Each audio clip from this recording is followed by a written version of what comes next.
Queridos irmãos, com alegria eu quero cumprimentar todos com a paz do Senhor. Graças a Deus que nos dá a vitória por nosso Senhor Jesus Cristo.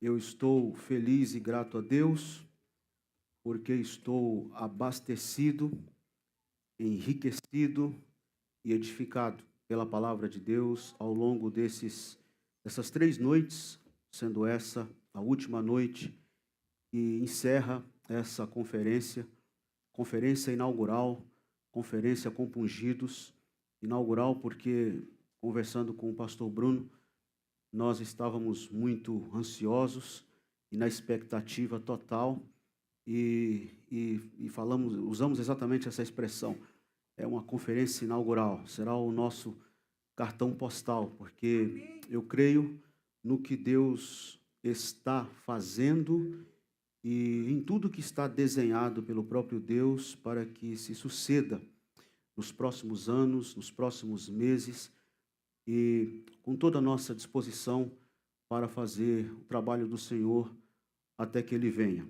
Então, quero expressar aqui a minha alegria, a minha gratidão a Deus por essa oportunidade, por esse privilégio de poder estar aqui mais uma vez, nesta igreja que eu considero a minha igreja, nesta casa que eu considero a minha casa e que está sendo a anfitriã, a hospedeira dessa nossa primeira conferência. Deus seja louvado e engrandecido por tudo e eternamente.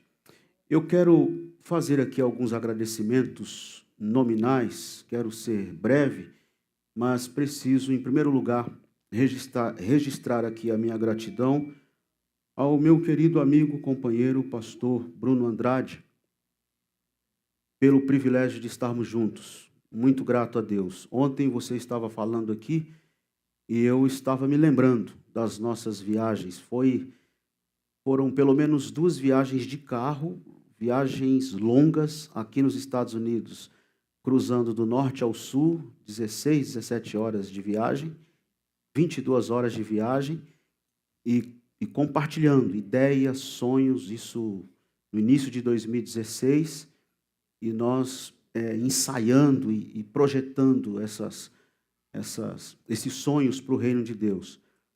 E, curiosamente, embora eu seja 10 anos mais velho que você, a Débora disse ontem que eu comecei a pregar com 2 anos. Não é verdade, viu, Débora? Foi com 7 anos de idade. 7. 1985, eu tinha 7 anos. E aí os nossos sonhos se cruzaram, né? E eu estou muito feliz e grato por essa oportunidade. E também, eu sei que eu vou me emocionar para falar isso.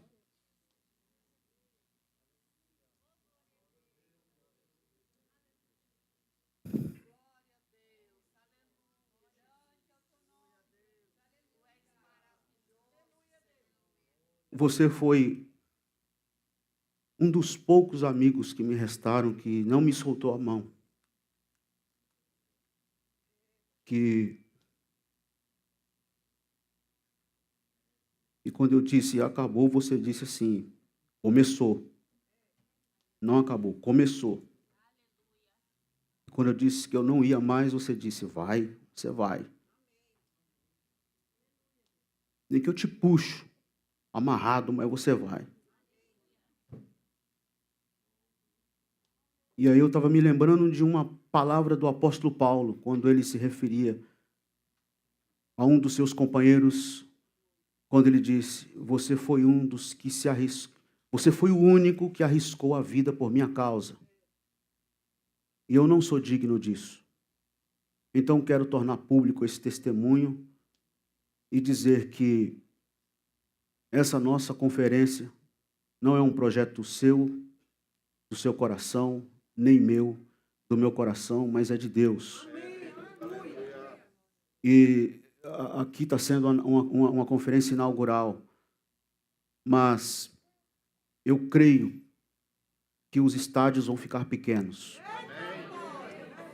Eu creio nisso, porque eu tenho pregado insistentemente e tenho dito, eu não quero mais continuar pregando sobre avivamento como nota de rodapé de livro de história. Eu tenho pregado muito sobre avivamento, mas sempre que eu falo de avivamento, citando a história, século XVIII, século XVI, século XIX, até o século XX, falando de Billy Graham e outros movimentos do século XX, mas eu quero um avivamento para hoje. Nós queremos um avivamento para hoje. E eu creio que Deus vai realizar isso. É uma alegria estar com outros amigos. Pastor Márcio ministrou para nós aqui na sexta-feira, na abertura. Pastor Denis, missionária Carla, uma alegria enorme estar com vocês, poder revê-los. E é uma alegria ser ministrado pela missionária Carla. Eu tive o privilégio de estar com eles várias vezes em vários trabalhos de regionais e também do Congresso da UMADEB. Eu acredito, salvo engano, que ainda ninguém quebrou meu recorde como o pregador que mais pregou lá na UMADEB. E eu estou feliz e grato pela vida de vocês e pelo encontro nosso aqui hoje, mais uma vez. Meu amigo Rafael, Deus abençoe. O Rafael é o nosso Beverly Shea. O Beverly Shea era o cantor oficial das cruzadas do Billy Graham. O Beverly Shea morreu com 105. Se vira. 105. Deus abençoe, Rafael, sua esposa, sua família. Você sabe do nosso carinho e do nosso respeito, admiração por você, pelo seu trabalho. E desde do Brasil, tudo que você tem feito no reino de Deus, na música sadia. E hoje tem muita música, né? Músicas e músicas. Mas você tem mostrado essa intenção com a música boa, com o louvor a Deus e com toda essa dinâmica de um louvor verdadeiro. Deus abençoe. Sidney, eu estava esquecendo do Sidney. Sidney, Vitor, Deus abençoe. Então, a gente podia, aquela casa ali podia ser nossa, né? Então, fizemos até churrasco hoje lá. Rolou churrasco hoje lá. Que alegria. Nicolas, meu filho caçula, me dá o privilégio de estar comigo e eu estou feliz e grato pela vida dele.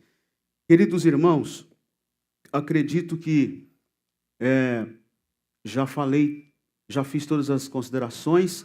Pastor Nivaldo, não posso deixar o pastor Nivaldo, porque o pastor Nivaldo é o desbravador dessa obra, é o desbravador desse trabalho. Eu estou feliz, pastor Nivaldo, missionária Shirley, Deus abençoe o senhor, toda a sua família.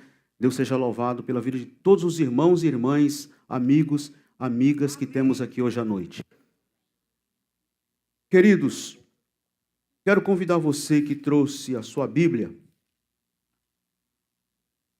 Abra comigo na carta do apóstolo São Paulo aos Romanos.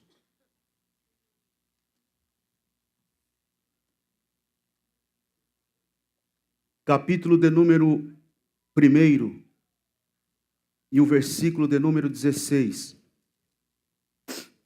Os dois versículos, o 16 e o 17. Carta do apóstolo São Paulo aos Romanos. Capítulo 1, versículos 16 e 17.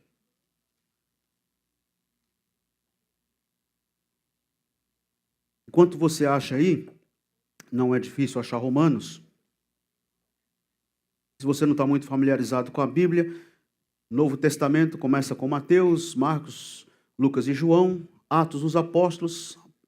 Romanos é a carta que abre a série de epístolas do apóstolo São Paulo.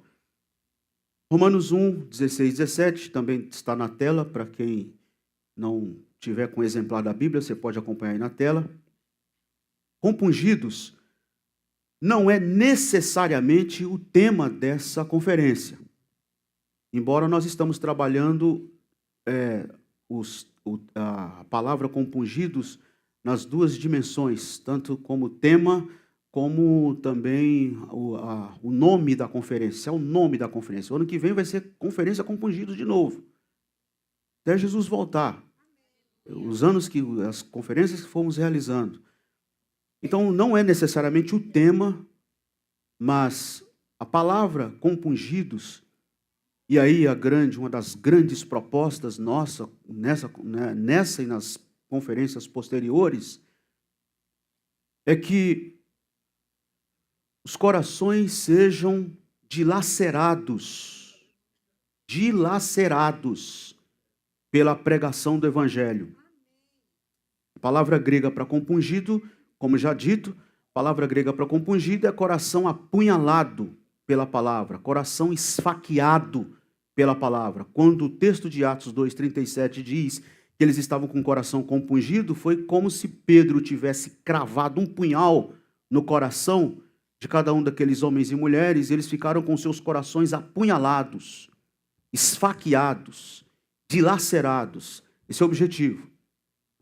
E por isso, a propósito, eu escolhi ler Romanos 1, 16 e 17, porque nós temos aqui, basicamente, ou praticamente, nós temos aqui o tema, não só da carta aos Romanos, mas aquilo que nós poderíamos chamar também de tema central na mensagem cristã.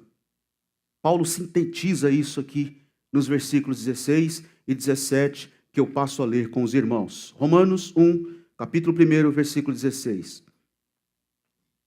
Porque não me envergonho do evangelho, porque é o poder de Deus para a salvação de todo aquele que crê, primeiro do judeu e também do grego, visto que a justiça de Deus se revela no evangelho de fé em fé, como está escrito: o justo viverá pela fé. Porque não me envergonho do evangelho, porque é o poder de Deus para a salvação de todo aquele que crê. Repita comigo esta frase: porque não me envergonho do evangelho. Vamos lá, 1, 2, 3. Porque não... Por quê? De todo aquele que crê. Pai bendito, te damos louvor nesta oportunidade única, nesta oportunidade singular. Te damos louvor pelo privilégio de abrir a tua palavra, de abrir o evangelho e de poder, na plena confiança de que o Espírito Santo nos conduz, nos ilumina e fala conosco, nós pedimos que o Senhor nos dirija e faça com que possamos absorver toda a mensagem que o Senhor a nós quer comunicar. E que tudo aquilo que queira ser um entrave, que queira servir de distração para a tua palavra, seja desfeito. E que nós estejamos prontos para falar como Samuel. Fala, Senhor, porque o teu servo ouve. Em nome de Jesus. Amém. Queridos irmãos e irmãs, há um falso evangelho sendo pregado em nossos dias. Embora isso não seja uma peculiaridade do nosso tempo, pois desde os tempos mais distantes, nos primórdios da fé cristã, já havia aqueles que deturpavam a fé com um evangelho totalmente falsificado. Mas nesses dias pós-modernos, nós temos constatado que há um falso evangelho, que um falso evangelho tem sido propagado, que um falso evangelho tem sido anunciado em larga escala. E não é preciso muito esforço intelectual, nem mesmo espiritual, para nós detectarmos isso. Basta uma simples, uma superficial leitura do Evangelho de Jesus. E isso será o suficiente para nos fazer constatar de que há algo errado muito errado com muito daquilo que se prega em muitos púlpitos de muitas igrejas, mundo afora. Eu posso pontuar para vocês aqui algumas faces dos evangelhos recorrentes. Evangelhos com E minúsculo, que estão sendo anunciados, estão sendo propagados hoje em larga escala. Evangelho com traços mercantilistas não é o evangelho de Jesus. Evangelho cuja agenda é um projeto de poder político não é o evangelho de Jesus. Evangelho manipulado pelas ideologias políticas e vãs filosofias, sejam quais forem, nada tem a ver com o evangelho de Jesus, nada tem a ver com Jesus. E como resultado, há a falsa sensação de que a nossa geração está experimentando um avivamento. Porém, o que ocorre em nosso tempo, lamento dizer, não é avivamento, é descrédito. O que há hoje na nossa contemporaneidade, com raríssimas exceções, longe de ser um avivamento, é um mercadejar da fé. O cristianismo evangélico atual está misturado com misticismo pagão e com superstições. Igrejas evangélicas estão sendo transformadas em centro de autoajuda. Estamos diante de uma grande crise do púlpito.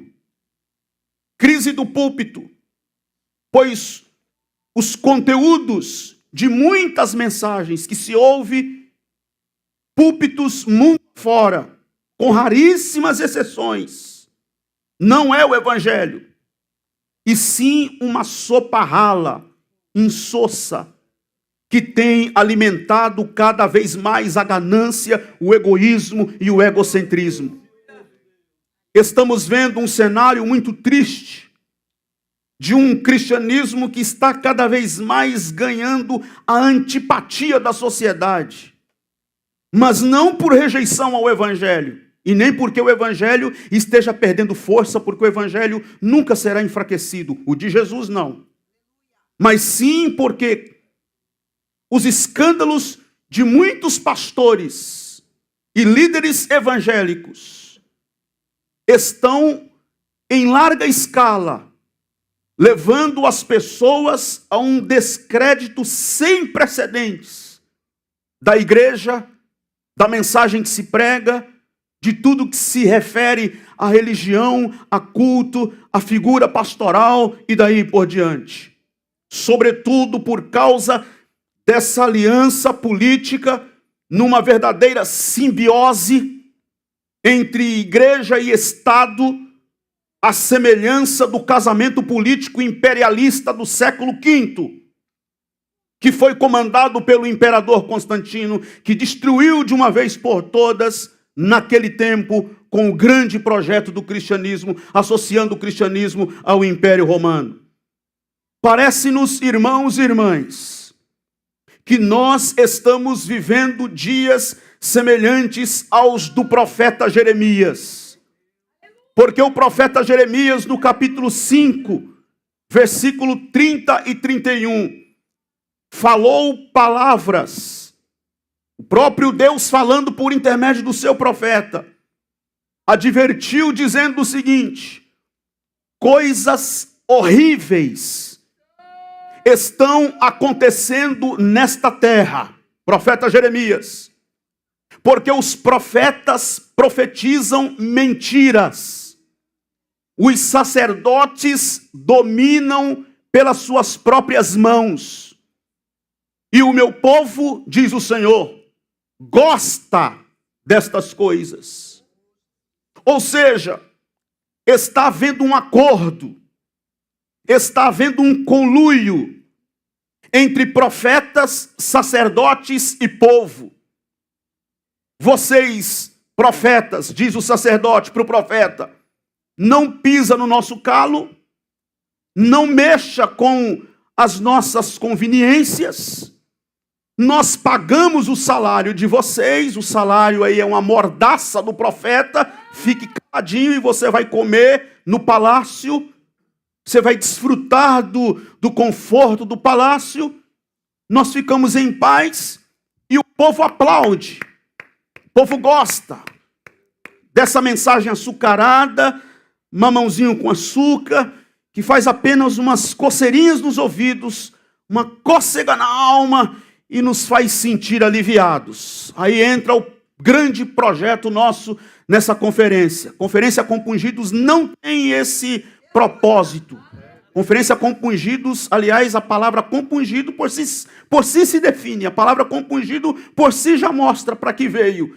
Não é para deixar ninguém confortável, é para compungir, é para apunhalar, é para esfaquear, é para dilacerar corações. Profeta Jeremias ainda, no capítulo de número 8, versículo de número 10, profeta Jeremias exorta ainda com ordem, ou pela ordem do Senhor, capítulo de número 8 e o versículo de número 10. Vejam o que diz o profeta nesse texto, capítulo 8, versículo 10. Portanto, darei suas mulheres a outros, e os seus campos a novos possuidores, porque desde o menor deles, olha o que o Senhor diz, desde o menor deles até ao maior, cada um se dá a ganância, e tanto o profeta como o sacerdote usam de falsidade. Há um acordo, há um conluio, ninguém mexe com ninguém, e nós vamos nos adequando aqui da melhor forma possível, porque o que nos interessa são as nossas conveniências. Queridos irmãos e irmãs, diante desse quadro, não nos resta alternativa, senão reafirmar os conteúdos do evangelho que proclamamos, que implica inevitavelmente também em denúncia. O evangelho é anúncio e o evangelho é denúncia.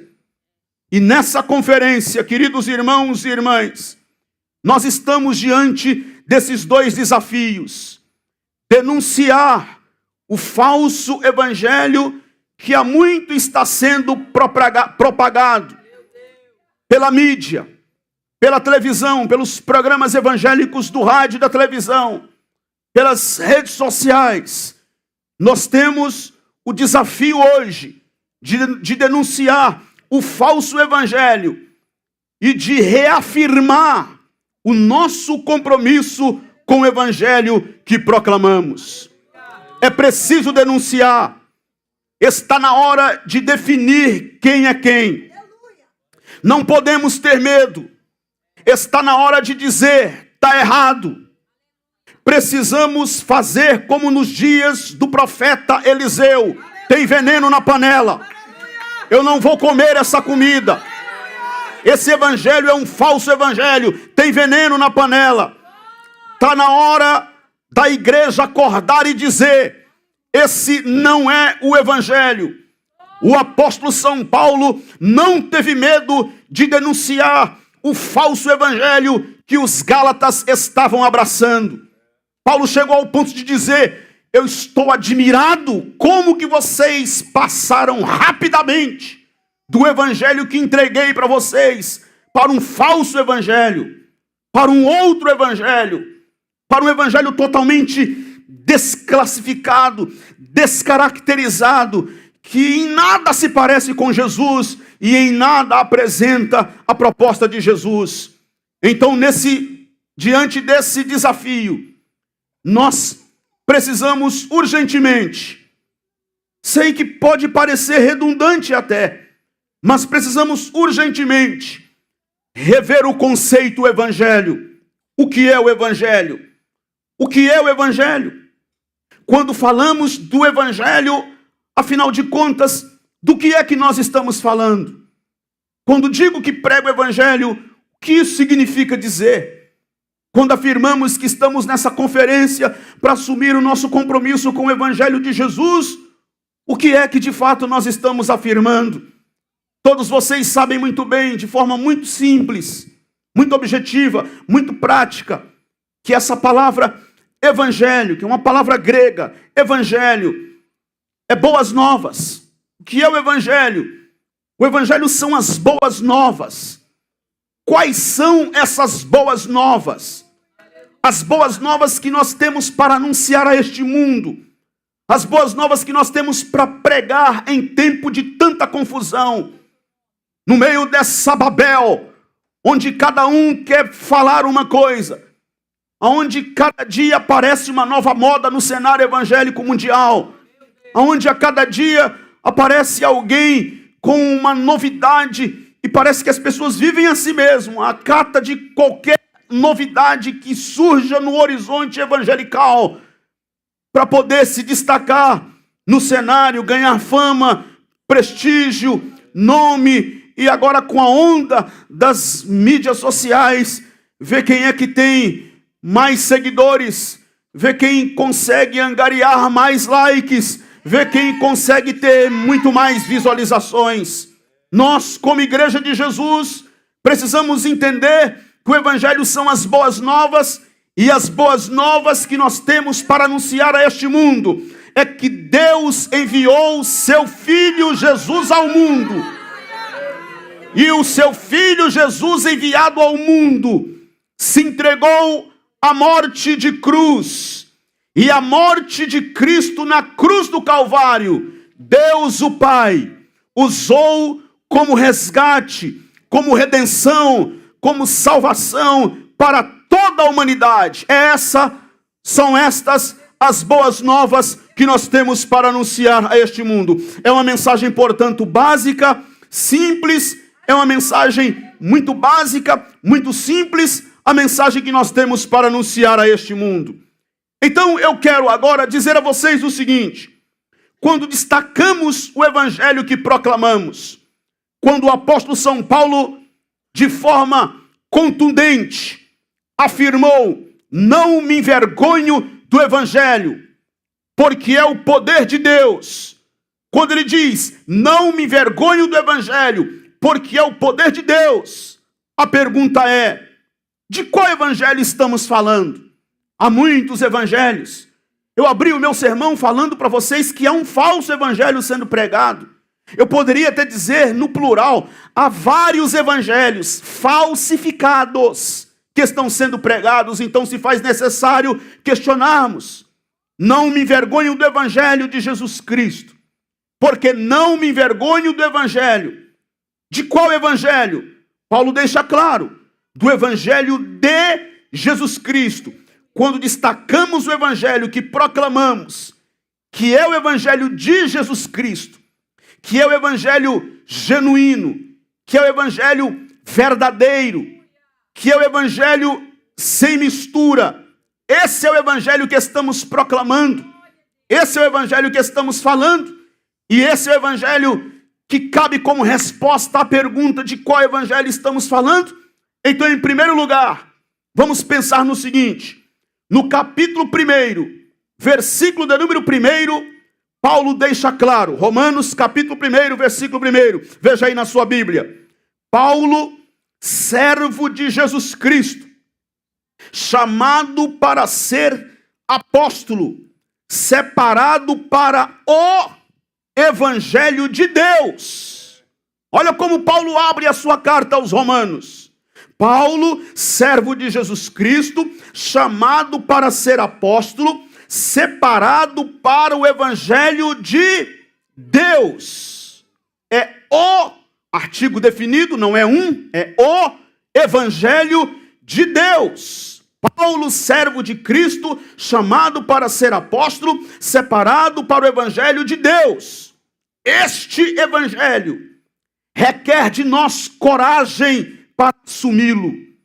O Evangelho de Jesus, O evangelho verdadeiro. De qual evangelho estamos falando? Do evangelho de Jesus, do evangelho pleno, do evangelho genuíno, do evangelho sem mistura, do evangelho verdadeiro.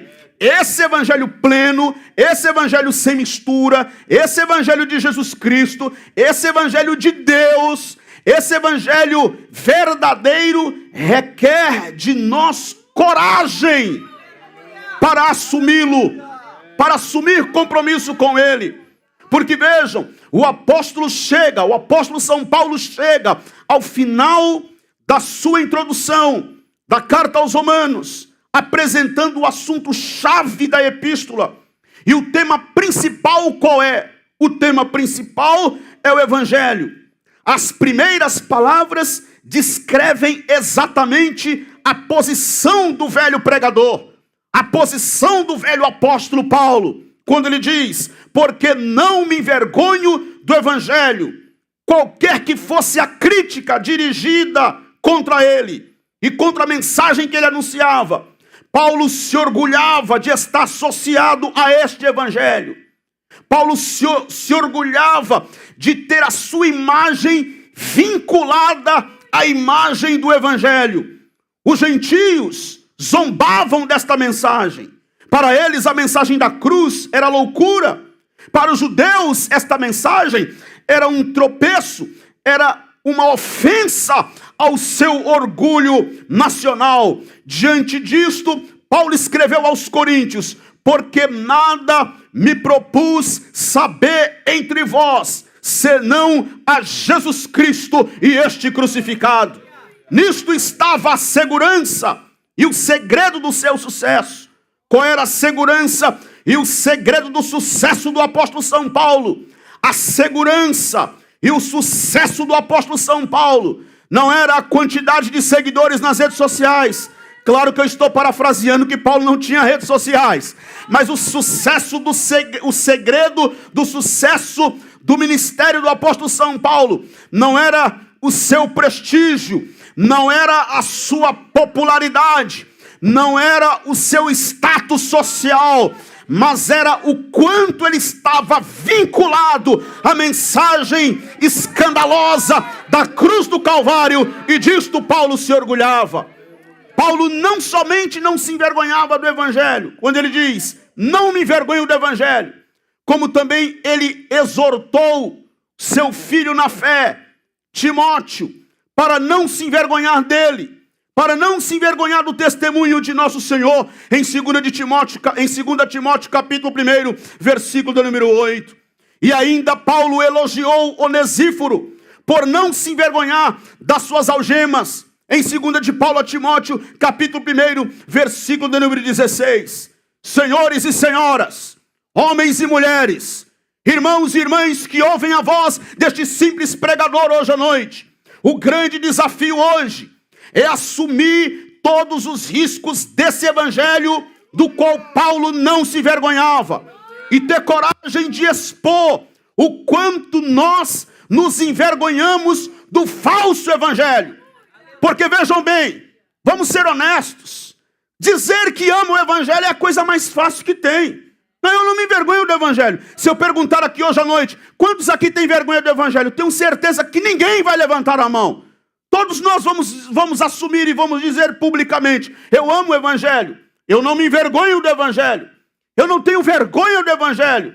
Mas ouçam-me, irmão e irmã, é preciso entender que assumir compromisso com o evangelho e dizer que não se envergonha do evangelho não é simplesmente pegar a Bíblia, colocar debaixo do braço e vir para o culto. Não é simplesmente pôr um terno, uma gravata e ostentar uma credencial de obreiro no bolso. Não é simplesmente participar do coral, tocar no conjunto musical e dizer: está tudo certo. Na verdade, ser evangélico hoje é status. Ser evangélico hoje é bacana, é legal. Ser evangélico. Ou vocês acham que esses políticos estão querendo vir à igreja porque é legal vir para a igreja? Ou vocês acham que esses artistas, que agora não sabe se é artista ou se é evangélico, ou vai para a igreja e diz que é crente, mas as velhas práticas continuam e escorados na desculpa de que é meu trabalho, é minha profissão, e não tem mudança, não tem conversão, não tem comprometimento com Jesus? Por quê? Porque é legal ser evangélico hoje. É bacana ser evangélico hoje. Dá status ser evangélico hoje. Mas nos dias de Paulo, assumir compromisso com o evangelho era assinar atestado de óbito. Assumir compromisso com o evangelho nos dias de Paulo era dizer assim: eu estou disposto a morrer por esta causa. Eu estou disposto a me dar por esta causa. Por isso Paulo está dizendo: não me envergonho do evangelho de Jesus Cristo. Qual é o meu clamor aqui hoje à noite? O meu clamor aqui hoje à noite, senhores e senhoras, é para que nós tenhamos coragem, não só de dizer não me envergonho do evangelho, mas para dar a cara a tapa e dizer: eu tenho vergonha desse falso evangelho que estão pregando. Eu me envergonho do falso evangelho que estão anunciando. E eu vou dar alguns exemplos para vocês aqui dos evangelhos que eu me envergonho. Eu vou dar alguns exemplos aqui dos evangelhos que eu tenho vergonha, que a minha cara vai ao chão. E eu, quando sou interrogado no check-in de um hotel, ou pelo motorista do Uber, ou sei lá onde quer que seja, que alguém me pergunta se eu sou evangélico, eu vou com a cara no chão e digo: não, eu não sou evangélico, porque eu não faço parte desse movimento aí, eu não faço parte desses canalhas e patifes da fé aí, eu não tenho compromisso com essa gente, eu tenho compromisso com o evangelho de Jesus. Eu sou cristão, eu sou cristão, eu sou cristão, eu sou cristão, eu sou cristão. Louvado seja o nome do Senhor. De quais evangelhos eu tenho vergonha hoje? Eu posso dizer a vocês: do evangelho que prega um Jesus fabricado pela mídia, forjado no chão europeu da elite branca, que demoniza a cultura alheia e usa o nome de Jesus para colonizar e gerar opressão. Desse evangelho eu tenho vergonha dele. Quero dizer mais, senhores e senhoras: envergonho-me do evangelho que apresenta um Jesus armado, associado à política partidária, odioso, vingativo, preconceituoso e racista. Desse evangelho eu tenho vergonha. Lembro-me de Billy Graham, em plena segregação racial estadunidense, quando foi convidado para a realização de uma cruzada no Alabama.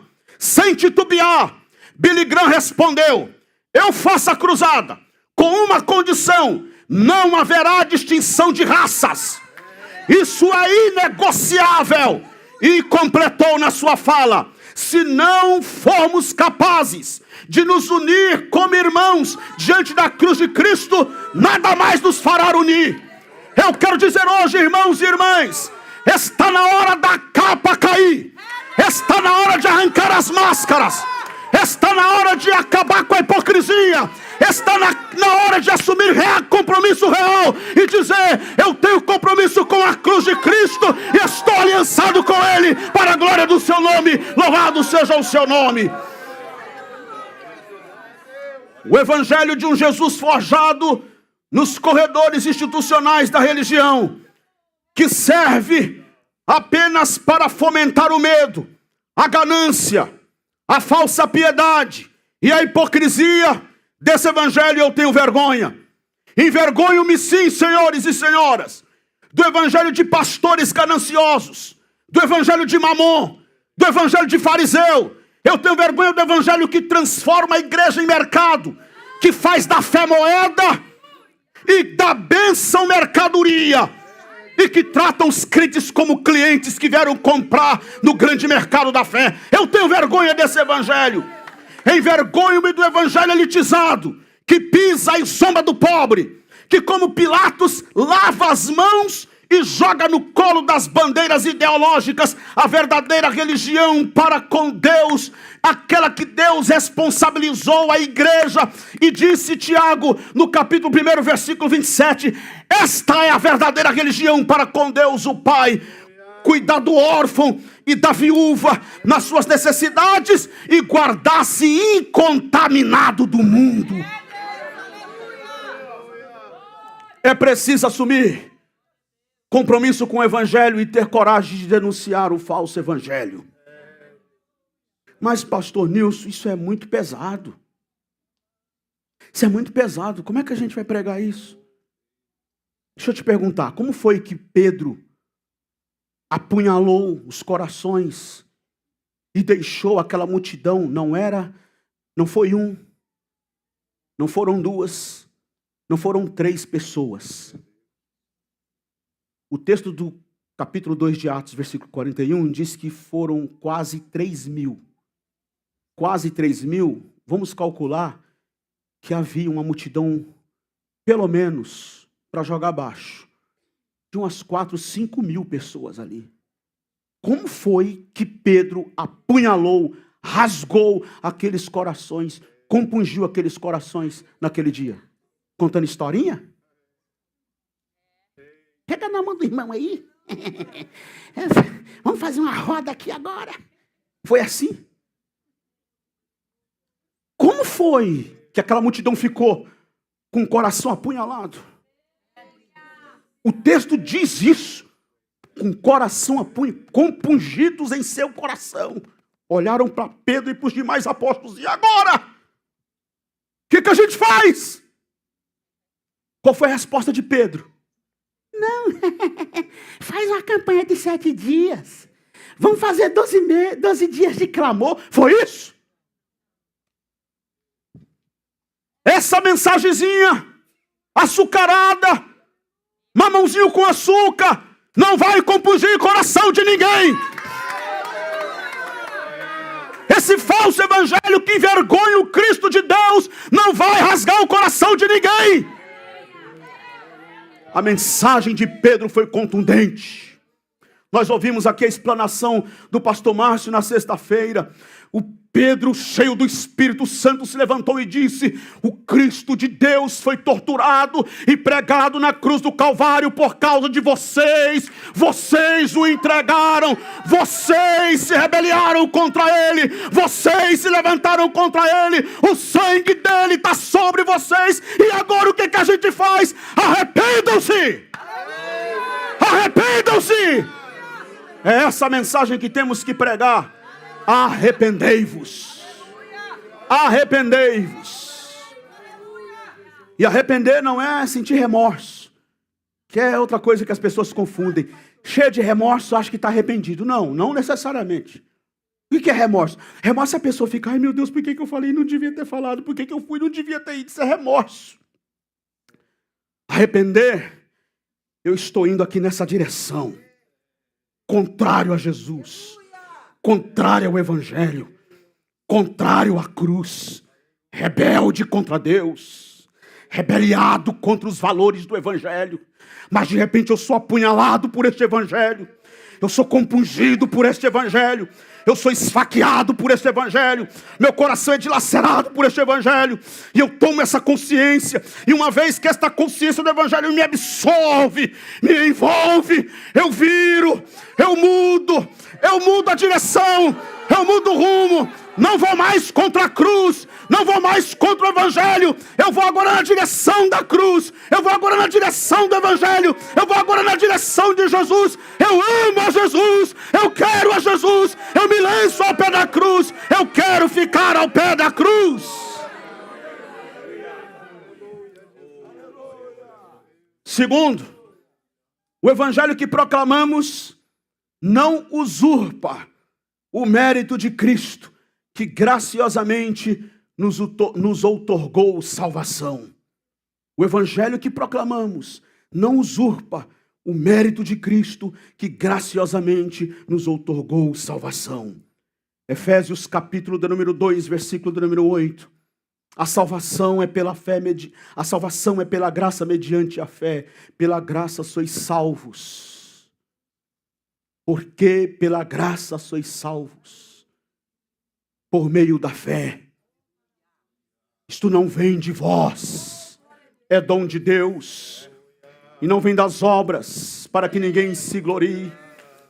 Qualquer evangelho que pregue salvação pelas obras, esse não é o evangelho de Jesus. E, portanto, não é o evangelho que proclamamos.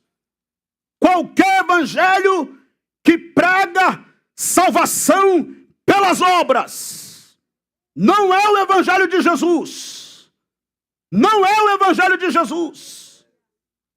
Qualquer evangelho que pregue para você, que para você ser aceito por Deus, para você ser recebido por Deus, você precisa fazer algo mais, além daquilo que Jesus já fez na cruz do Calvário.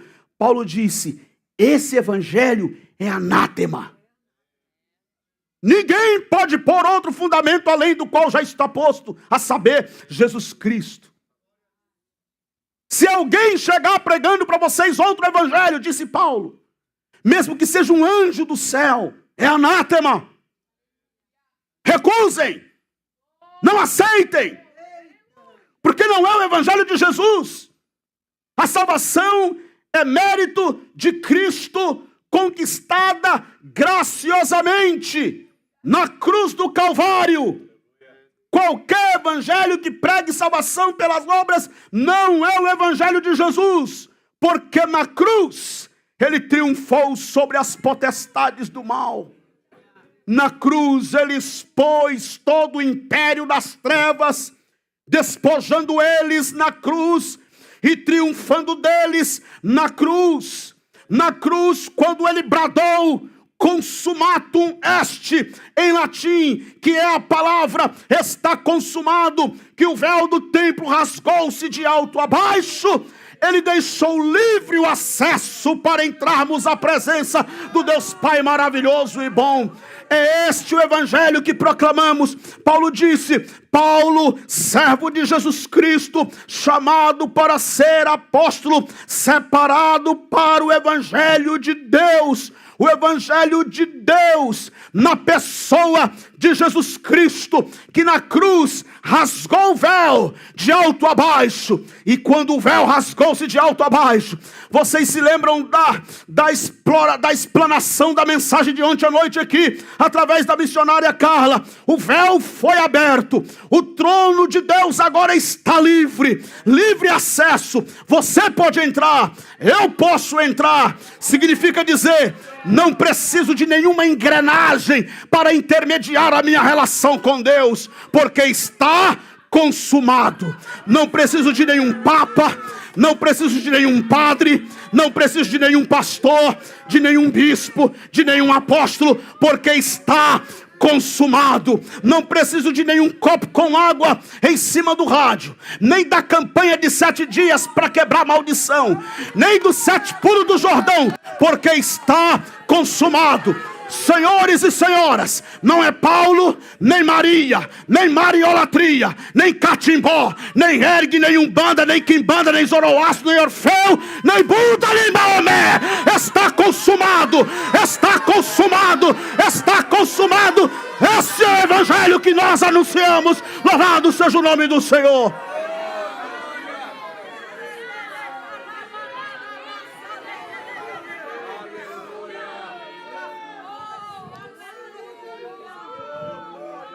Esta é a proclamação, ou esta proclamação, melhor dizendo, é uma indicação das grandes novas para a humanidade, que o apóstolo São Paulo esboça agora em toda a carta escrita aos Romanos. E o poder, quando Paulo trata aqui o poder de Deus, não me envergonho do evangelho, porque é o poder de Deus. Esse poder é uma expressão da habilidade de Deus de salvar. Esse poder não é o poder ditatorial dos grandes imperadores. Esse poder não é o poder político imperialista romano. Esse poder não é o poder da truculência. Não é o poder da opressão. Pelo contrário, esse poder é o poder do amor resgatador, transformador, salvador. É a expressão da habilidade de Deus de salvar. Apesar da força do pecado e do poder de Satanás, o poder de Deus no Evangelho é superior a todos eles. Eu já vou terminar aqui, irmãos. Mas faz-me lembrar do dia 11 de setembro de 2001, quando os jornais do mundo inteiro foram abalados com a tragédia que trouxe abaixo as Torres Gêmeas em Nova York.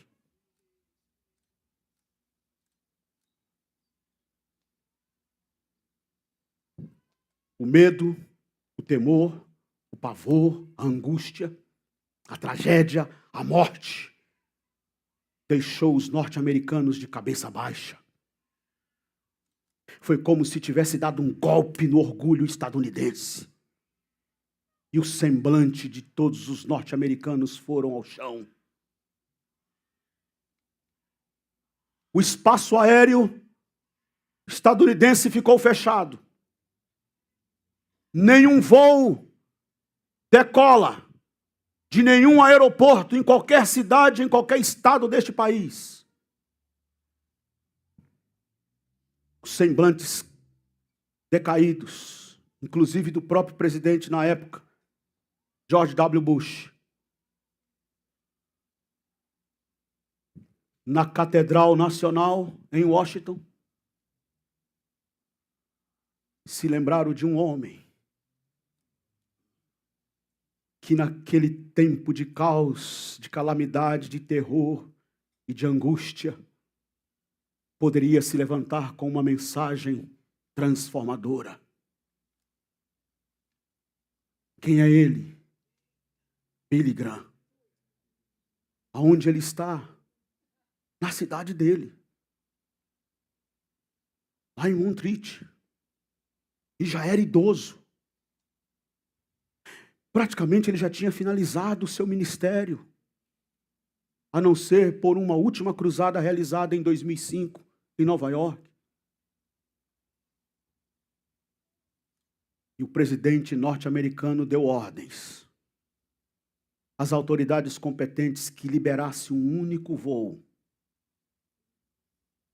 E naquele dia 14 de setembro de 2001, o espaço aéreo fechado, tinha um único avião voando.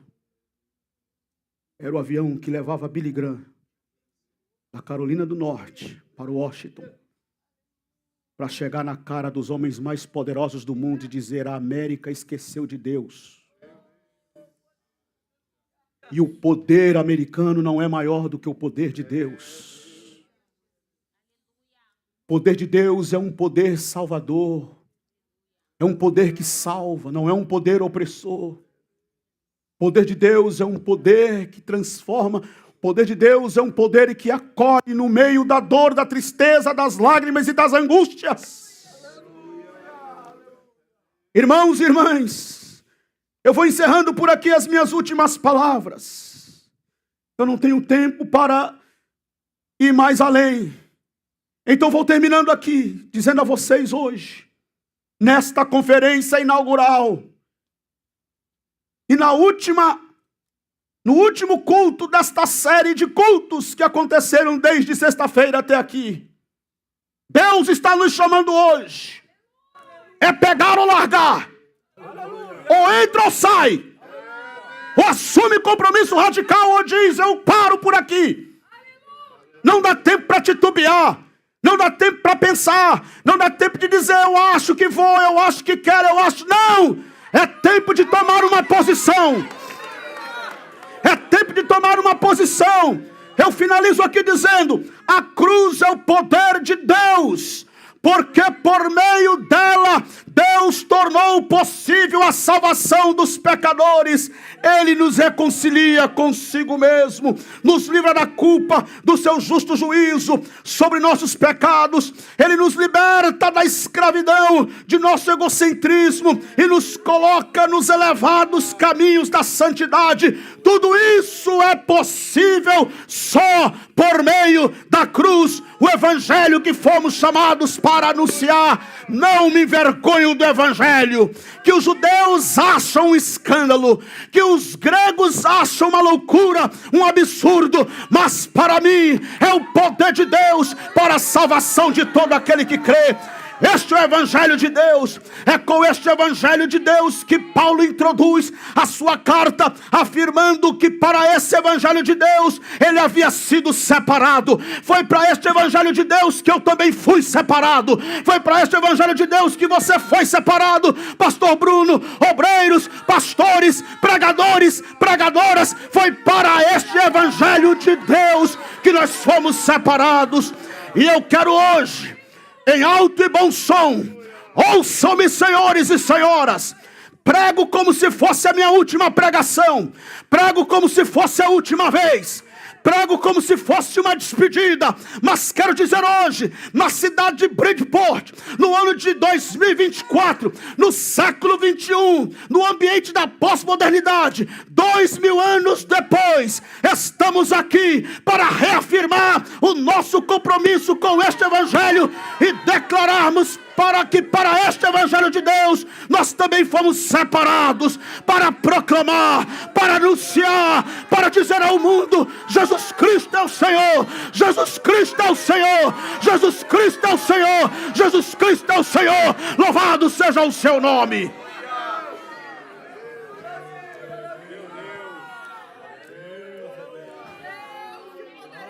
Só há uma válvula de escape para esta geração. Só há um caminho para experimentarmos um avivamento verdadeiro e pleno nesta geração. É nos voltarmos para o evangelho de Jesus. Chega desse evangelho falsificado. Vamos dizer não para esse evangelho de Mamon. Vamos dizer não para esse evangelho de fariseus. Vamos ter coragem de enfrentar esses bandidos religiosos. Bandidos da fé. Salteadores, lobos cruéis, devoradores que não poupam o rebanho, cruéis, insanos, pervertidos. Ah, você está achando pesado? Então tá, deixa eu falar aqui lendo, vai ser melhor se eu ler. Está achando pesado? Então eu leio. O apóstolo São Paulo, na carta a Timóteo, segunda carta de Paulo a Timóteo, capítulo 3, versículo 1. Sabe, porém, isto: nos últimos dias sobrevirão tempos difíceis, pois os homens serão egoístas, avarentos, jactanciosos, arrogantes, blasfemadores, desobedientes aos pais, ingratos, irreverentes, desafeiçoados, implacáveis, caluniadores, sem domínio de si, cruéis, inimigos do bem, traidores, atrevidos, enfatuados, mais amigos dos prazeres que amigos de Deus, tendo forma de piedade, negando-lhe, entretanto, o poder. Que Paulo diz no final desta lista de homens terríveis? Estes, afasta-te.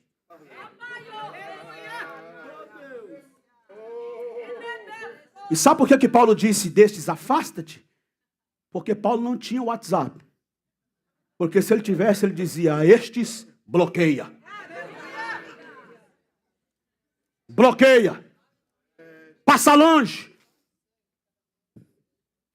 Minha única referência a estes tais é denúncia. É a minha fala. Que, aliás, eu estou escrevendo um livro sobre esta frase. Eu não vou me calar. Não vou me calar. Eu não tenho medo de ataques, de xingamentos. Já criou uma casca tão grossa aqui atrás que pode xingar à vontade. Vou te matar, como falaram também, quer me matar. Vou te matar, pois me mate. Agora, eu quero ver você matar a profecia. Profeta você até mata, agora a profecia você não mata. Por isso o apóstolo São Paulo está lá algemado, com as costas ardendo, todo algemado. E aí ele diz assim: Timóteo, eu estou aqui algemado, mas a palavra de Deus não está presa. A palavra de Deus não está presa. Levantemos do poder do Senhor. Erguemos-nos na força do seu poder. Não baixe a cabeça. Não tenha medo. Em frente com entusiasmo. Deus é conosco. Deus é conosco. Fiquem em pé comigo agora em nome de Jesus, irmãos e irmãs. Deus é conosco. Oh, aleluia. Aleluia, aleluia, aleluia. Nós queremos compungir o coração desta geração, mas para compungir o coração desta geração não é com espada de plástico. Para compungir o coração desta geração não é com punhal de brinquedo. Para compungir o coração desta geração é com a mensagem ensanguentada do Calvário, é com a bandeira ensanguentada da cruz de Cristo, anunciando a este mundo que Jesus Cristo é o mesmo ontem, hoje e será eternamente. Levante as suas mãos para os céus. Aleluia, aleluia, aleluia. Levante as suas mãos para os céus agora, irmãos e irmãs. Ore comigo nesse instante. Eu quero esta casa cheia de oração. Vamos encher esta casa de oração nesta noite. É a última noite. É a última noite. É o encerramento desta conferência. No encerramento desta conferência, aliás, eu vou fazer algo aqui agora. Eu vou fazer um desafio aqui agora. Vou lançar o desafio, que foi o desafio da mensagem que eu preguei hoje à noite. Você está disposto? Você tem coragem de dizer: eis-me aqui, Senhor. Eu estou pronto. Eu estou pronta. Eu estou disposto a ir até as últimas consequências pela causa do reino. Eu vou até as últimas consequências pela causa do Evangelho. Eu estou disposto. Eu quero, nem que custe a minha reputação. Porque eu vou te dizer algo aqui. Não te preocupe com a tua reputação. Às vezes nós ficamos preocupados com a nossa reputação. Sabe o que é a reputação? A reputação é o que os outros pensam de nós. Reputação é aquilo que as pessoas pensam a nosso respeito. E quanto a isso, nós não temos domínio, nós não temos controle. As pessoas podem pensar mil e um horror de mim. Eu não tenho controle sobre isso. Reputação, então não fique preocupado com a sua reputação. Fique preocupado sim com o que Deus pensa de você. O que é que Deus pensa de mim? Quando Deus me vê, como é que Deus me vê? Então o desafio está posto aqui agora. Você tem coragem?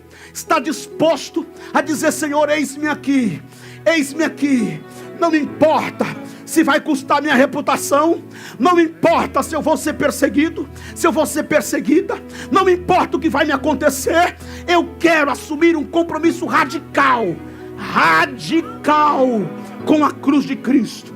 Eu ouvi esta frase num dia, lá em São Paulo. Acabei de pregar, e quando terminei de pregar a mensagem que havia pregado naquela noite, a mensagem da cruz, a história da cruz, eu havia pregado naquela noite.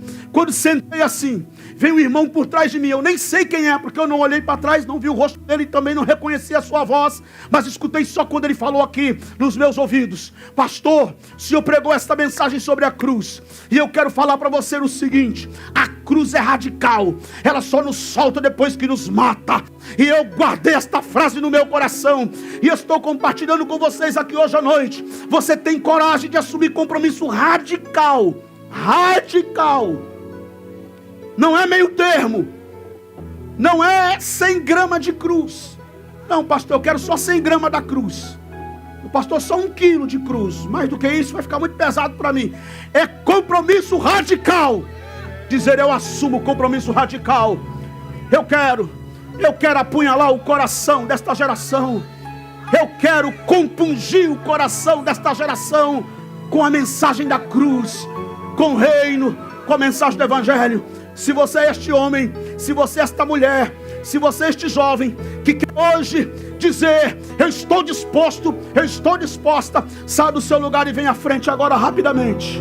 Vem à frente agora rapidamente. Eu vou orar por você. Nós vamos orar juntos agora. Vamos orar, os irmãos vão louvar o nome de Jesus. Pode vir, enquanto eles vão louvando, você vem vindo. Pode ficar em pé mesmo. Podem ficar em pé mesmo aqui na frente. Não tem problema. Para dar mais espaço para as outras pessoas que estão vindo. É o encerramento desta conferência. Nós vamos encerrar esta conferência aqui hoje. Compungidos 2024. Deus vai fazer coisa grande aqui nesta cidade. Vai. Não adianta ataques. Não adianta perseguições. Ataques e perseguições vai servir só para fortalecer ainda mais. Ataques e perseguições vai servir só para alavancar ainda mais. Ataques e perseguições serão apenas só a mola propulsora que vai alavancar ainda mais. Preparem-se para viver coisas extraordinárias da parte de Deus. Se é condicional, se assumirem compromisso radical com a cruz de Jesus Cristo. Podem louvar o nome do Senhor. Nós vamos ministrar após este louvor. Vem à frente. Se posicione aqui à frente com esses irmãos e irmãs. E diga hoje para o Espírito Santo: Espírito Santo, eu assumo o compromisso radical com a cruz. Eu assumo.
A presença de Deus aí.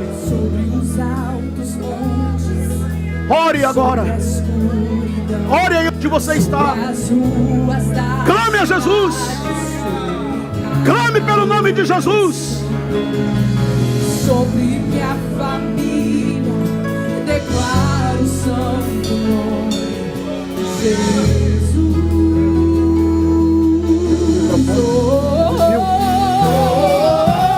Sobre os altos montes, Aleluia. sobre a escuridão, Vem pra cá, sobre as pastor Bruno. ruas da cidade, Missionária Carla. sobre cada Pastor Márcio.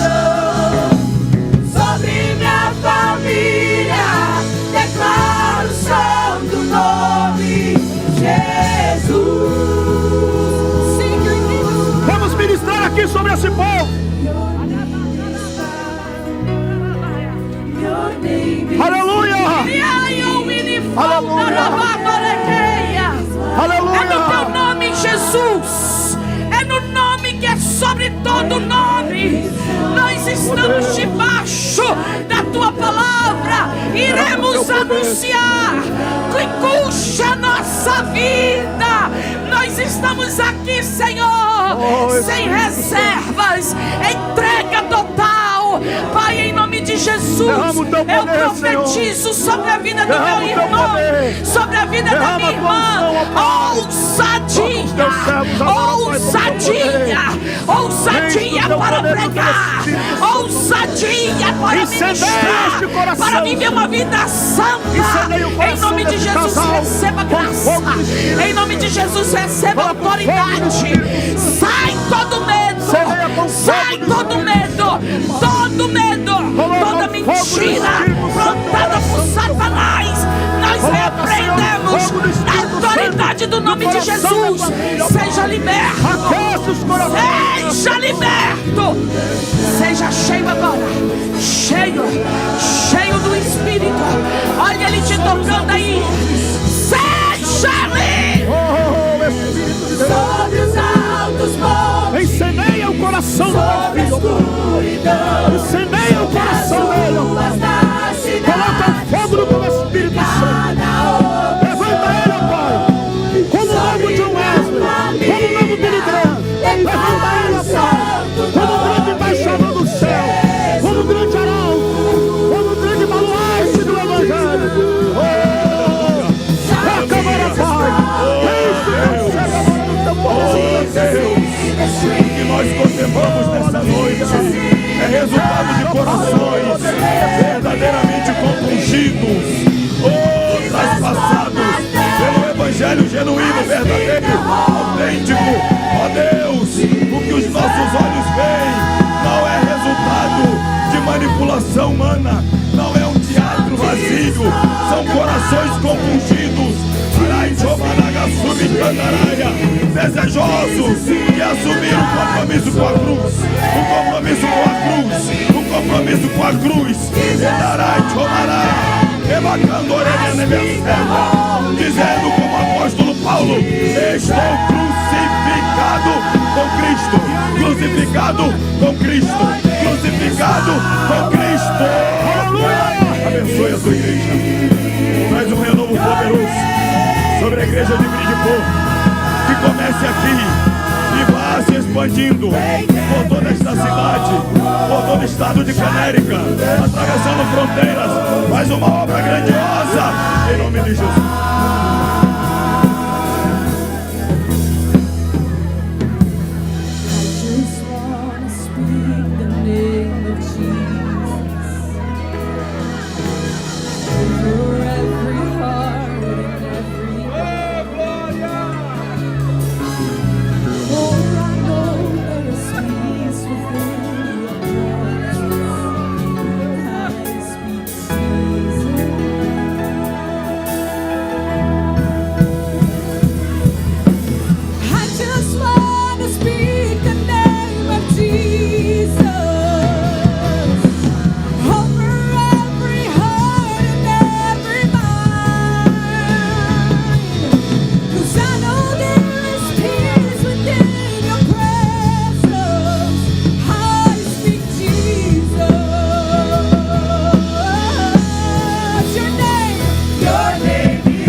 existe paz em tua presença, em tua presença.